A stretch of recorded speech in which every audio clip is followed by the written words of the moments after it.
Le Québec s'est donné comme objectif de diminuer les indices de risque reliés aux pesticides en milieu agricole de 25 % d'ici 2021. Est-ce possible pour une entreprise en régie conventionnelle de diminuer les risques liés aux pesticides tout en demeurant rentable? Plus de 120 producteurs et productrices agricoles spécialisés en grande culture en Montérégie ont décidé de relever le défi en participant à un projet pilote initié par le ministère de l'Agriculture, des Pêcheries et de l'Alimentation en collaboration avec les clubs conseils en agro-environnement. Les pratiques agro-environnementales qu'on avait déjà sur la ferme avant le projet pilote, on avait des bonnes rotations, on faisait des engrais verts.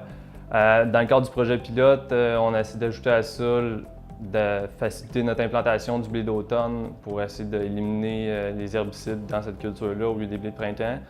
On a essayé différents produits dans le maïs pour premièrement diminuer les indices de risque, puis en plus d'essayer d'introduire des intercalaires dans le maïs.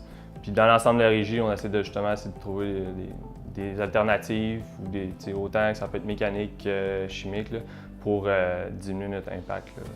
En connaissant plus les indices de risque pour certains fongicides, je suis en mesure de parler avec mon fournisseur puis de lui demander quel fongicide, quel type de fongicide qui va être sur mes semences.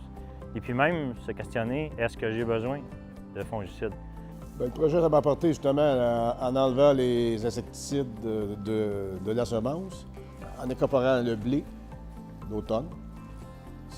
J'ai réussi à baisser mon taux de mon ERPEC de 34 %. Le blé, ça vient automatique en l'arrosant pas au printemps. Puis dans les semences, c'était concluant que le rendement est encore là. Dans le cadre du projet, on a calculé avec l'agronome les indices de risque, puis on a réussi à diminuer de plus de 50 % notre impact sur l'environnement et la santé. Mes coûts ont baissé un peu côté insecticides cette année. Moi, tout ce qui est bon pour mon portefeuille, j'ai rien contre ça. Changer ses pratiques agricoles pour réduire l'usage des pesticides, c'est faisable et c'est rentable si on pose les bonnes actions. Vous voulez évaluer si vous pouvez le faire sur votre entreprise? Consultez le réseau Agri-Conseil de votre région. Il saura vous guider pour trouver un conseiller. Pour en savoir davantage, consultez le site Sage Pesticides pour faire un choix éclairé parmi les produits phytosanitaires homologués pour la protection des cultures. Une partie des services conseils est financée par le MAPAC. N'hésitez donc pas à communiquer avec eux.